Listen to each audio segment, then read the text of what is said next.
جی یہ آیت نمبر 88 سے ہم آج پڑھیں گے۔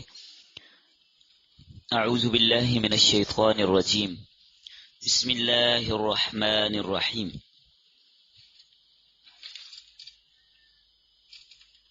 فلما دخلوا علیہ، پس سب وہ داخل ہوئے یوسف علیہ السلام پر۔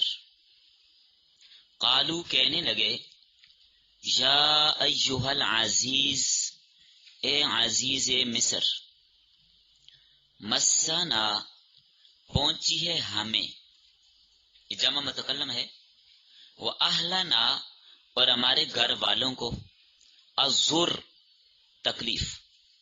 اے عزیز مصر، ہمیں اور ہمارے گھر والوں کو تکلیف پہنچی ہے۔ وَجِئْنَا، اور ہم لائے ہیں، بِبِضَاعَةٍ مُزْجَاةٍ، کھوٹا سرمایہ، کوئی تھوڑی سی پونجی لے کر آئے تھے جو ضرورت میں بھی ناکافی تھی، یعنی ہلکا سا سرمایہ ہم لے کر آئے ہیں۔ فَأَوْفِ لَنَا الْكَيْلَ، فَأَوْفِ، پس پورا کیجئے، لنا، ہمارے لیے، الکیلا، ترازو کو، وزن کو، یعنی ہمیں پورا اناج دے دیجئے، ہمارا یہ کھوٹا سکہ قبول کر لیجئے اور یہ ہلکی سی پونجی قبول کر لیجئے، لیکن وزن ہمارا پورا رکھنا، یعنی ہمیں پورا غلہ دے دیجئے۔ وَتَصَدَّقْ عَلَيْنَا، اور صدقہ کر ہمارے اوپر، خیرات کیجئے ہمارے اوپر۔ ان اللہ یجزی المتصدقین، بے شک اللہ تعالیٰ بدلہ دیتا ہے صدقہ کرنے والوں کو، اللہ تعالیٰ صدقہ کرنے والوں کو جزا دیتا ہے، آپ ہمارے اوپر صدقہ کیجئے۔ قال هل علمتم ما فعلتم بیوسف، جب انہوں نے یہ کہا نا ہمارے اوپر صدقہ کیجئے، تو ارے یوسف کہنے لگے، کیا تم جانتے ہو؟ یار یوسف کا قول ہے۔ قال، فرمایا، کس نے؟ یوسف علیہ السلام نے۔ حل علمتم، کیا تم جانتے ہو؟ ما فعلتم، کیا کیا تھا تم نے؟ بیوسف، یوسف کے ساتھ، واخیہ، اور اس کے بھائی کے ساتھ، اذ انتم جاہلون، جب تم بے خبر تھے، زمانہ جہالت میں، زمانہ نادانی میں تم نے اپنے بھائی یوسف کے ساتھ اور بنیامین کے ساتھ کیا سلوک کیا تھا، جانتے ہو یہ بات؟ اور یوسف نے یہ پوچھا تو آپ خود اندازہ لگا لیجئے، جب انہوں نے یوسف کا نام سنا ہوگا تو کیا گزری ہوگی ان پہ، کیسے چونکے ہوں گے۔ اللہ اکبر۔ قالو، وہ کہنے لگے، اِنَّكَ لَأَنْتَ یوسف، کیا بے شک آپ یقیناً یوسف ہی ہیں، آپ ہی تو کہیں یوسف نہیں ہیں؟ پوچھ رہے ہیں بھائی، سمجھ تو گئے، کیا آپ یوسف ہیں؟ قالا، عرض یوسف علیہ السلام ہوا، انا یوسف، جی ہاں میں یوسف ہوں۔ وَهَذَا اخی، اور یہ میرا بھائی ہے بنیامین، جس کو پاس روکا ہوا تھا۔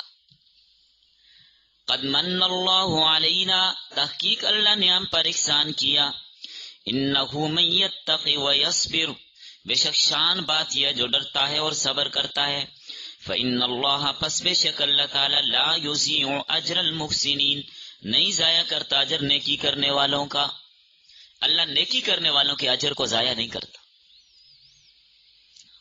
قالو، کہنے لگے، بھائی کہنے لگے، تاللہ، اللہ کی قسم، لقد آثرک اللہ علینا، البتہ تحقیق اللہ نے ہمارے اوپر آپ کو فضیلت بخشی ہے، اے یوسف، اللہ نے ہمارے اوپر آپ کو ترجیح دی ہے۔ وَإِن كُنَّا لَخَاطِئِينَ، اور بے شک ہم البتہ خطا کار تھے، غلطی ہو گئی ہم سے، ہمیں کیا پتا تھا یوسف اس مقام تک آ جائے گا۔ قال، فرمایا یوسف علیہ السلام نے، لا تثریب علیکم اليوم، نہیں ملامت تم پر آج کے دن، کچھ بھی نہیں کہتا، معاف کر دیا، ہاں میں نے بھی معاف کر دیا۔ یغفر اللہ لکم، اللہ بھی تمہیں معاف کر دے گا، وہو ارحم الراحمین، وہ سب سے بڑھ کر رحم کرنے والا ہے۔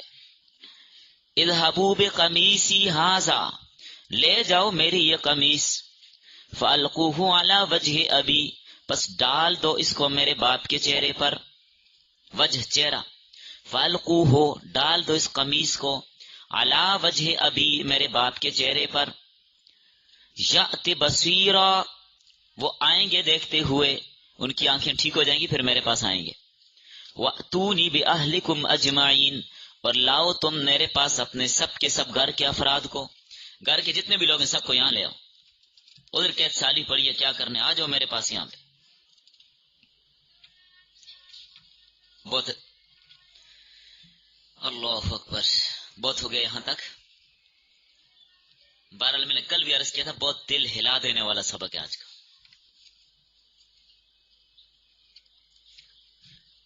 سورہ یوسف کا درس نمبر 19،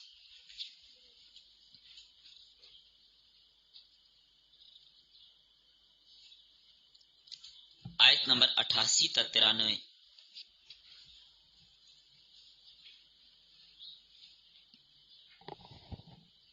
سبق عنوان ہے آمدن سوم برادران یوسف بحکم یعقوب، برائے تلاش یوسف و بنیامین۔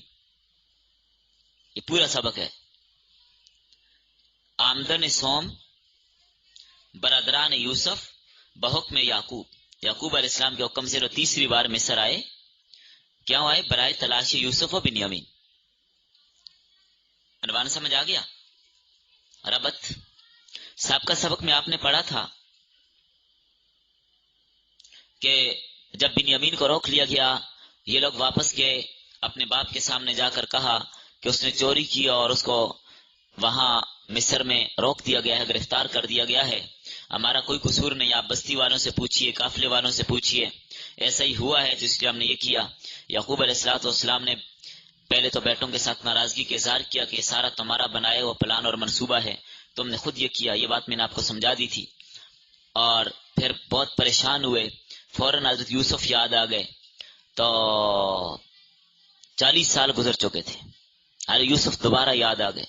یاد تو ہمیشہ ہی رہتے تھے، ہر وقت روتے رہتے تھے حضرت یوسف کے لیے، ابھی غم مزید تازہ ہو گیا۔ بنیامین بھی جب آنکھوں سے دور ہو گئے تو جب بنیامین بھی آنکھوں سے دور ہوئے، یوسف کا غم دوبارہ تازہ ہوا۔ فرمایا افسوس ہے یوسف پر۔ تو بیٹوں نے جب باپ کی یہ حالت دیکھی تو کہنے لگے ابا جان کیوں آپ اپنے آپ کو اس طرح کرتے ہیں، گھل جائیں گے آپ اس کے غم میں، چھوڑ دیجیے اب۔ تو ارے یعقوب علیہ السلام نے فرمایا بیٹا میں اب بھی اللہ کی رحمت سے نا امید نہیں ہوں، جاؤ یوسف کو اور اس کے بھائی کو تلاش کرو۔ اب ارے یعقوب کے حکم سے دوبارہ تلاش کرنے کے لیے آئے کہاں؟ ارے یعقوب نے تلاش کرنے کے لیے کہاں بھیجا؟ مصر۔ اس بات میں بڑا کچھ ملتا ہے، مصر ہی بھیجا جہاں بنیامین کو روکا گیا، فرمایا تینوں کو وہیں پر تلاش کرو، وہیں تلاش کرو جاؤ۔ تو اب اپنے باپ کے حکم سے اپنے بھائیوں کی تلاش کے لیے نکلے، فرمایا میں اللہ کی رحمت سے نا امید نہیں ہوں، یوسف اور اس کے بھائی کو تلاش کرو۔ پہلے تو یہ نکلے وہاں سے مصر کی طرف کہ چلو پہلے اس بھائی کو تلاش کرتے ہیں جس کا نشان ہمیں معلوم ہے، بنیامین مل جائے گا تو باقی دوسرا جو وہاں پر بوجہ شرم رکا ہوا ہے یہودا یا روبیل وہ تو ویسے بھی مل جائے گا، مسئلہ کوئی نہیں۔ پھر اس کے بعد سارے مل کر ہم کیا کریں گے؟ یوسف کو تلاش کریں گے۔ اب ان کو سمجھ آ گئی تھی نا بھائیوں کو، اس کے بعد ہم سارے مل کر کیا کریں گے؟ یوسف کو تلاش کریں گے۔ تو بہرحال چل پڑے، مصر آئے۔ اب ان آیات میں اسی بات کو بیان کیا جا رہا ہے، ترجمے سے آپ نے بات تقریباً آدھی بات تو ترجمے سے حل ہو گئی، سمجھ لی آپ نے۔ حضرت یعقوب علیہ السلام کی ہدایت کے مطابق مصر روانہ ہوئے، چلے چلے چلے 8 یا 10 دن کا سفر تھا مصر کا۔ مصر پہنچے، جب حضرت یوسف کے پاس پہنچے، اب کی بار بھی کچھ تھوڑی سی کوئی پونجی وغیرہ جو ان کے پاس معمولی سی تھی وہ بھی لے کر آئے کہ چلے مزید کچھ غلہ میں مل جائے۔ حالات بہت خراب تھے، بہت غربت تھی، قید سالی نے متاثر کیا تھا۔ تو تقریباً یہ قید سالی کا بقول تورات کے مطابق دوسرا سال چل رہا تھا۔ تو یہ مصر پہنچے اور آ کر حضرت یوسف علیہ السلام کے ساتھ ملے اور آ کر ان کو کہنے لگے اے عزیز مصر، ہمارے گھر والے اور ہم بڑے سخت تکلیف میں، ہمیں بڑی سخت تکلیف پہنچی ہے، ہم غلہ خریدنے کے لیے آئے ہیں لیکن ہمارے پاس پونجی بھی قیمت بھی نہیں ہے، یہ ناقص پونجی لائے ہیں، پتہ نہیں آپ قبول کرتے ہیں یا نہیں کرتے، لیکن یہی قبول کر لیں اور ہمیں کچھ غلہ دے دیں، یہ لے لیجیے اور ہمیں غلہ دے دیجیے۔ غلہ میں کوئی کمی نہ کرنا، پورا پورا دینا، پورے اونٹ کا غلہ ہم میں سے ہر ایک کو دینا، بلکہ کہنے لگے ہمارے اوپر صدقہ کیجیے، ہمارے اوپر خیرات کیجیے، اللہ تعالیٰ خیرات کرنے والوں کو اچھا بدلہ دیتا ہے۔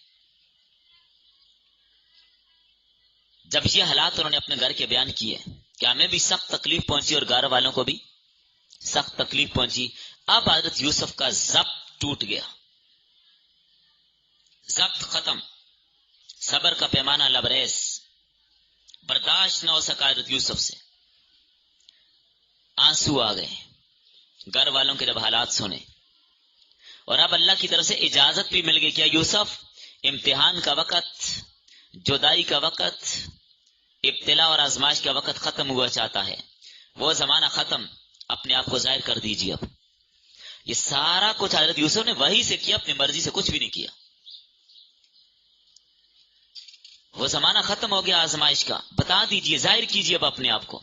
تو اب حضرت یوسف نے فوراً نہیں کہا میں یوسف ہوں، نہ، ترتیب دیکھیے، تاکہ ان کو ذرا شرمندگی سے بھی بچانا تھا نا، کہ بھائی شرمندہ نہ ہو جائیں۔ اور یوسف علیہ السلام فرمانے لگے بھلا بتاؤ، زمانہ جاہلیت میں تم نے اپنے بھائی یوسف کے ساتھ، تم نے یوسف اور اس کے بھائی بنیامین کے ساتھ کیا سلوک کیا تھا؟ سوال پوچھا۔ اس وقت تمہیں ہوش نہیں تھا، ابھی ہوش میں ہو نا، اس وقت ذرا جوش میں آ رہے تھے آپ، اس وقت تمہیں اچھے برے کی تمیز۔ یہ کیوں کہا؟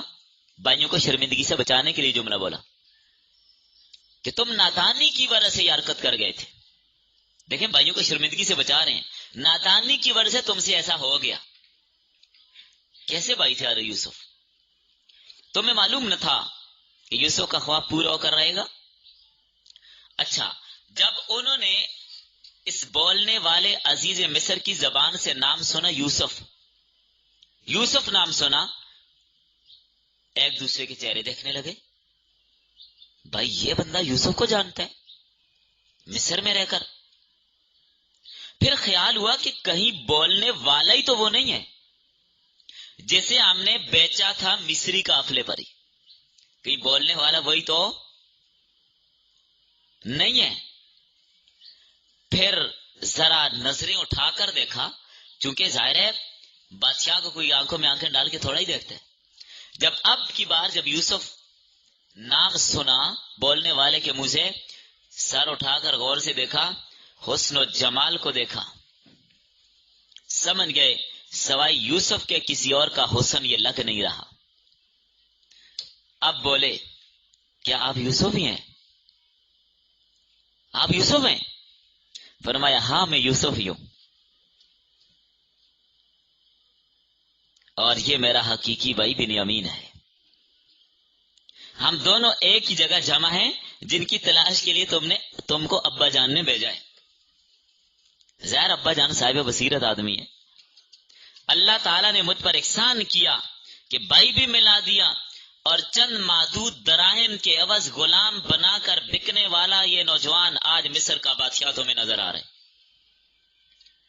تلک الایام نداولها بین الناس، یہ اللہ تعالیٰ کا نظام ہے، وہ جس کو چاہے غلام بنا دے، جس کو چاہے بادشاہ بنا دے۔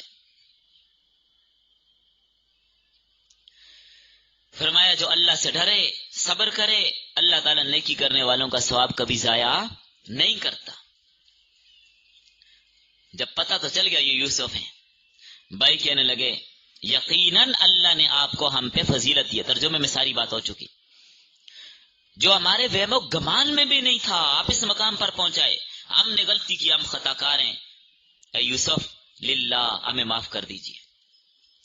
اور یوسف علیہ السلام نے کہا کوئی ملامت نہیں ہے، لا تثریب علیکم اليوم، معاف کر دیا میں نے تمہیں، انتم الطلقاء، آزاد ہو بھائی، معاف کر دیا تمہارا قصور، اور آئندہ کے لیے یہ بات کبھی میں زبان پر بھی نہیں لاؤں گا کہ تم نے میرے ساتھ ایسے کیا تھا، معاف کر دیا میں۔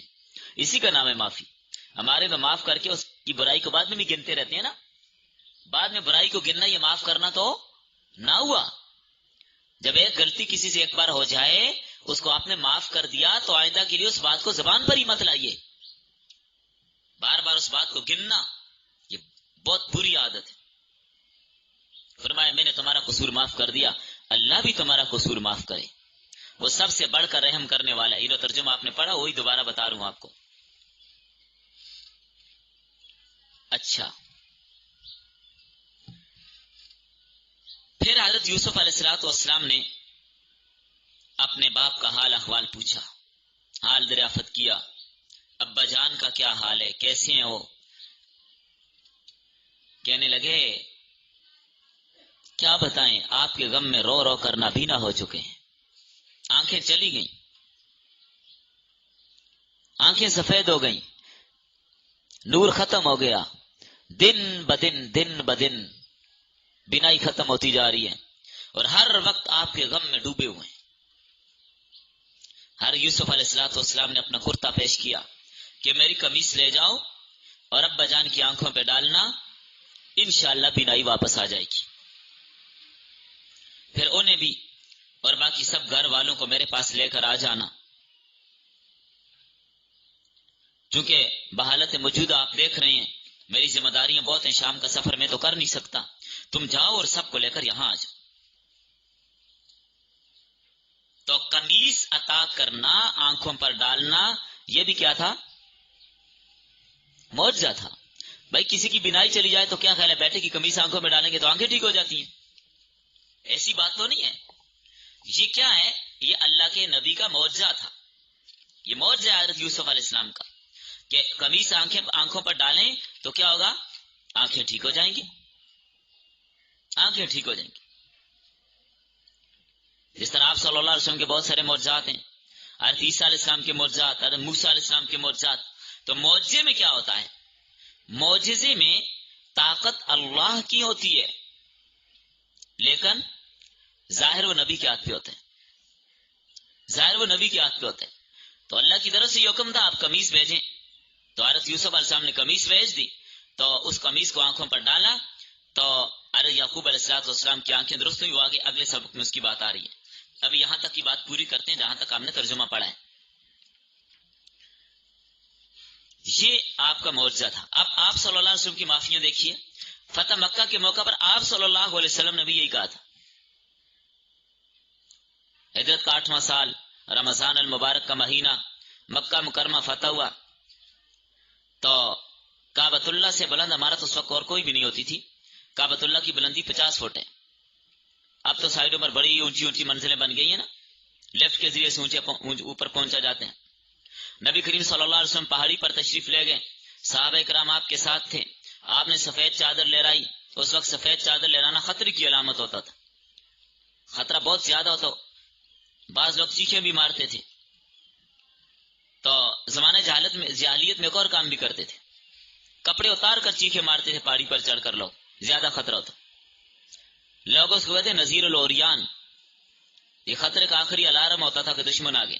جب آپ صلی اللہ علیہ وسلم نے کپڑا لہرایا، عام لوگ اکٹھے ہو گئے، مرد عورتیں بوڑھے بچے، آپ نے تقریر فرمائی ہے مکہ والوں، تم نے مجھ پر زیادتی کی، فلاں دن یہ زیادتی کی، فلاں دن یہ زیادتی کی، یاد ہے تمہیں تمہارے قصور، فلاں موقع پر میرے صحابی پر یہ زیادتی کی تھی۔ سب کے جرائم گنوائے، سب کے طوطے اڑ گئے کہ آج ہماری تکہ بوٹی ہو جائے گی، خیر نہیں ہوگی ہماری۔ انہوں نے تو سب کچھ یاد رکھا ہوا، کسی بات کو بھولے نہیں ہے۔ جیسے جیسے آپ ان کے جرائم گنتے جاتے ان کے ہوش حواس اٹھتے جاتے۔ فرمایا مکہ والوں تمہیں معلوم ہے تمہارے ساتھ آج کیا ہونا ہے؟ آپ نے فرمایا میں وہی کچھ کہوں گا جو یوسف علیہ السلام نے اپنے بھائیوں کو کہا تھا، لا تثریب علیکم اليوم۔ تو اس لیے آپ لوگ بھی معاف کرنا سیکھیں، کسی سے غلطی ہو جائے تو معاف کر دیا کریں۔ اتنی بڑی بڑی غلطیاں کرنے والوں کو اللہ کے نبی نے کیسے معاف کر دیا؟ کتنی بڑی بڑی غلطیاں کی انہوں نے، لیکن اللہ کے نبی نے ان کو معاف کر دیا۔ تو آج کے سبق سے ہمیں کیا ملا کہ کسی سے غلطی ہو جائے اس کو کیا کر دینا چاہیے؟ معاف کر دینا چاہیے۔ ایک تو ہمیں یہ بات ملی، باقی یہاں پہ ایک دو باتیں اور سمجھ لیجئے۔ حضرت یوسف علیہ السلام پہلے بھی تو خبر دے سکتے تھے نا اپنے والد محترم کو کہ میں یہاں پر مصر میں ہوں، ٹھیک ٹھاک ہوں، صحیح سلامت ہوں، خط لکھتے تھے پہ، لیکن اللہ کی طرف سے حکم نہیں تھا، آزمائش تھی نا، امتحان تھا۔ تو امتحان پہ پورے اترے. پھر حضرت یعقوب علیہ السلام نے اپنے تینوں بیٹوں کو تلاش کرنے کے لیے جو حکم دیا وہ کہاں کا دیا؟ چلے اس سے یہ میں سارا تفصیل سے بتاتا ہوں. ایک چیز یہاں پر یہ بھی ذہن میں رکھیے کہ حضرت یعقوب علیہ السلام نے اپنے بیٹوں کو روحانی تربیت بھی دی. فرمایا مایوس نہیں ہونا. اللہ کی رحمت سے مایوس کافر لوگ ہوتے ہیں، اللہ کی رحمت سے مایوس نہیں ہونا. جاؤ تلاش کرو. اور یہاں پر ایک جملہ آج کے سبق میں آپ نے پڑھا، تصدق علینا. یوسف علیہ السلام کے بھائی کہہ رہے ہیں ہمارے اوپر کیا کیجئے؟ صدقہ کیجئے. تو غالباً اس زمانے میں نبی کی اولاد کے لیے صدقہ کھانا درست ہوگا، یہی سمجھ آتے ہیں. ہماری شریعت میں تو ہمارے نبی صلی اللہ علیہ وسلم نے اپنے لیے اور بنو ہاشم کے لیے صدقے کو حرام قرار دیا کہ ہمارے لیے صدقہ کھانا جائز. حضرت عاصم رضی اللہ تعالیٰ عنہ کی مرفوع روایت ہے، راستے سے کہیں سے کھجور مل گئی، اٹھا کے منہ میں ڈال لی. فرمایا کخ کخ انما علمت انا آل محمد لا تحل لنا الصدقہ. تھوک دے اس کو، تھوک دے، نکال دے اس کو. معلوم نہیں تجھے کہ ہم محمد کے خاندان والے صدقہ نہیں کھاتے. تو جو سید ہوتا ہے وہ صدقہ نہیں کھاتا، اس پہ لگتا نہیں، اس پہ حرام ہے. تو شاید ان کی شریعت میں صدقہ کھانا اولاد نبی کے لیے جائز ہوگا، اسی لیے کہہ رہے ہیں ہمارے اوپر کیا کیجئے؟ صدقہ کیجئے. صدقہ کیا ہوتا ہے؟ صدقے کا مفہوم ذرا سمجھ لیجئے. آج کل لوگوں نے ہر چیز کو بگاڑ دیا. صدقہ یہ ہوتا ہے کہ آپ کوئی چیز اللہ کی رضا کے لیے کسی کو دے دیں، کچھ بھی دے دیں، یہ کیا ہے؟ صدقہ ہے. جی ہاں، یہ وہی بھائی ہیں کنویں میں ڈال کر ہنس رہے تھے، آج کہہ رہے ہیں صدقہ کیجیے ہمارے اوپر. تلک الایام نداولها بین الناس. یہ دنیا کا نظام ہے، ایام ہے، اللہ تعالیٰ ان کو گماتے پھراتے رہتے ہیں. تو بہرحال صدقہ کیا ہے؟ حدیث میں آتا ہے الصدقۃ تدفع البلایا. صدقہ کیا کرتا ہے؟ مصیبتوں کو ختم کر دیتے ہیں، مصیبتوں کو ٹالتے. اور فرمایا میتۃ السوء، بری موت سے حفاظت کرتا ہے. اور فرمایا الصدقۃ تطفئ غضب الرب. صدقہ اللہ کے غصے کو بجھا دیتا ہے، اللہ کا غصہ ٹھنڈا کر دیتا ہے. کتنی بڑی چیز ہے صدقہ. تو صدقہ غریب کی ضرورت کیا ہے، فقیر مسکین مستحق کی ضرورت کیا، اس کی ضرورت پوری کر دینے کا نام کیا ہے؟ صدقہ. چاہے اس کو کھانا بنا ہوا دے دیں، چاہے اس کو کچا دے دیں، کچن کا راشن دے دیں، سردیاں آ گئی ہیں بستر کی ضرورت ہے وہ دے دیں، گرم کپڑوں کی ضرورت ہے وہ دے دیں، گھر میں کسی چیز کی ضرورت ہے وہ دے دیں، یہی صدقہ ہے. بہترین صدقہ وہ ہوتا ہے مستحق کو ضرورت کیا ہے وہ ضرورت اس کی پوری کر دینا، اس کا نام ہے صدقہ. بکرے کا نام صدقہ، دمبے کا نام، کالی سیری کا نام نہیں ہے. ہم نے یہ سمجھا کہ بھائی صدقہ تبھی ہوگا جب بکرا ذبح کریں گے. تو جو بیچارے غریب لوگ تھے وہ تو سمجھتے ہیں کہ ہم تو صدقہ کر ہی نہیں سکتے. صدقہ اتنی بڑی عبادت ہے، اللہ کے غصے کو ٹھنڈا کرتا ہے، بری موت سے بچاتے ہیں، مصیبتوں کو دور کرتے ہیں، تو ہم تو غریب لوگ ہیں، ہم تو بکرا لے نہیں سکتے. تو بھائی صدقہ غریبوں امیروں سب کے لیے. کھجور کا پورا دانہ نہیں، آدھا ٹکڑا بھی دے سکتے ہیں، یہ بھی صدقہ ہے. جتنی جس کی استطاعت اتنا دے دے غریب مسکین فقیر کو، یہ صدقہ ہے. تو صدقے کے لیے کوئی چیز شریعت نے متعین نہیں کی ہے. موقع مال کی مناسبت سے جس کو جو چیز ضرورت ہے وہ دے دیں. غریب آدمی ہے، دوائی نہیں لے سکتا، اس کو دوائی لے کر دے دیں، صدقہ ہو گیا. اور یہ اس بکرے سے زیادہ ثواب ہے اس کا جو بکرا آپ نے ذبح کر کے محلے کے امیروں کو کھلا دیا. امیر تو کھاتے رہتے ہیں، ہم بکرا ذبح کر کے امیروں میں تقسیم کرتے ہیں، کہتے ہیں صدقہ کیا ہے. بھائی غربا کو دیجئے، فقراء کو دے دیجئے، جن بیچاروں کو ملتا کچھ نہیں. ضروری نہیں ہے کہ بکرا لے کر ذبح کریں. آپ دیکھیں، آپ 30,000 کا بکرا لے کے ذبح کریں گے، 30,000 کا بکرا لے کے ذبح کیا، کتنا کلو گوشت نکلے گا اس سے؟ 15 کلو لگا لیں، آدھا آدھا کلو یا غریب کو دے دیں، کتنے لوگوں کو آ گیا؟ 30 لوگوں کو آ گیا. اور یہ سمجھیں کہ ایک آدمی کو 2,000 کا گوشت دیا آپ نے، 1,000 کا لگا لیں. 1,000 کا گوشت کتنے دن کھائے گا؟ یہ آدھا کلو گوشت دیا 1,000 کا، 1,000 کا پڑ گیا نا. سمجھیں پورا بکرا آپ نے لیا تو کتنے دن کھائے گا؟ 10-15 دن کھا لے گا. بھائی ایک ٹائم کھائے گا بس. آپ اس کو 1,000 روپے نقد دے دیتے، کتنی ضروریات کو پوری کر سکتا تھا. شاید کھانے کے لیے اس کے گھر میں کچھ نہ کچھ ہو، اور اس کو کوئی اور ضرورت ہو، بچے کی فیس دینی ہو، بچے کے لیے کوئی کاپی پینسل لینی ہو، کوئی دوائی لینی ہو، تو بہترین چیز یہ ہے نقدی دے دی جائے، یا اس کی جو ضرورت اس سے معلوم کر کے وہ ضرورت پوری کر دی رہا، یہ سب سے افضل ترین صدقہ ہے۔ ہاں، ذبح کرنا کہاں پر لازمی ہے؟ عقیقے میں پیسے دینے سے کام نہیں بنے گا، ذبح کرنا پڑے گا۔ حج کے موقع پر دم پڑ گیا، پیسے دینے سے کام نہیں بنے گا۔ عمرے میں دم پڑ گیا، جنایات کر لی، غلطی ہو گئی، دم پڑ گیا، اب ذبح ہی کرنا پڑے گا جانور۔ اور بڑی عید ہے، آپ صاحب نصاب ہیں، آپ پر قربانی واجب ہے، تو قربانی کے پیسے صدقہ کرنے سے کام نہیں بنے گا، قربانی ہی کرنی پڑے گی، خون بہانا پڑے گا۔ تو ان 3 مقامات پر خون بہانا لازمی ہے، باقی مقامات پر خون بہانے کی کوئی ضرورت نہیں ہے۔ تو بہرحال کچھ بھی دے دیں، یہ صدقہ ہو گیا۔ تو اگر آپ گوشت ہی دینا چاہتے ہیں تو 30,000 کا بکرا لینے کے بجائے ذرا دکان والے کے پاس جا کر 30,000 کا کچا گوشت لے لیں، دے دیں اسے، ضرورت پوری ہوگی کہ نہیں ہوگی؟ وہ زیادہ ملے گا اس سے۔ دال لے کر پورے مہینے کا راشن کوئی 8-10 لوگوں کے گھر میں 30,000 کا ڈلوا دیں تو اس کا زیادہ ثواب ملے۔ تو بیچ میں یہ صدقے کے حوالے سے بات آئی، اس کی اصلاح بھی ضروری تھی، اس لیے میں نے آپ کو سمجھا دیا۔ آگے چلیے، شناخت کی وجہ کیا ہے؟ کیسے پہچانا انہوں نے کہ ہمارا بھائی ہے؟ کیسے نام لیا کہ آپ یوسف ہیں؟ بہت ساری وجوہات ہیں، چند گنوا دیتا ہوں۔ نمبر 1، یعقوب علیہ السلام نے کہا تھا جاتے وقت، عسى اللہ ان یأتینی بہم جمیعا، امید ہے کہ اللہ تعالیٰ سب کو میرے پاس لائے گا۔ اس وجہ سے بھی ان کے ذہن میں کھٹکا تھا کہ ہمارا باپ اللہ کا نبی ہے، جھوٹ تو بولتا نہیں ہے، لہذا ہو سکتا ہے یہ یوسف ہو، یہ بولنے والا ہی یوسف ہو۔ نمبر 2، باپ نے کہا تھا جاؤ مصر میں تلاش کرو، اذهبوا مصر میں تلاش کرو، تو مصر میں ہے نا، تو یوسف بھی مصر میں ہی ہے، اس وجہ سے کہا آپ یوسف ہی ہیں۔ اور نمبر 3، باپ کی ہدایت تھی، اس کے مطابق تمام واقعات میں ہوش سے کام لینے۔ تو یہاں پر بھی ذرا ہوش و آواز سنبھال کے بولو کہ بندہ جو بول رہے نا ذرا اپنے غور و فکر کرو نا، یوسف ہی ہو گئی ہے۔ اور نمبر 4، عزیز مصر کے اخلاق اور فراست والی گفتگو سن کر سمجھ گئے کہ یوسف ہی ہو سکتے ہیں۔ مصر میں ایسا کون بندہ ہے جو اس طرح کی بات کرتا ہو، اتنا ذہین ہو۔ اور نمبر 5، برادران یوسف کا حال سن کر یوسف پہ بہت اثر ہوا، خود سمجھ گئے کہ کسی بادشاہ پر کیا ضرورت ہے کسی اور کے حال اخبار سن کر وہ روئے یا اس پر اتنا اثر ہوتا ہوگا، لگتا ہے بندہ قریبی رشتہ دار ہے، ایسا اثر قریبی رشتہ دار پر ہی ہوتا ہے، سمجھ گئے یوسف ہی ہوگا۔ سمجھ رہی ہیں آپ لوگ؟ اور نمبر 6، حضرت یوسف کے حسن و جمال کو دیکھ لیا، سمجھ گیا کہ اتنا حسین و جمیل یوسف سے بڑھ کر کوئی اور بھی نہیں ہے، یوسف ہی ہوگا۔ اور نمبر 7،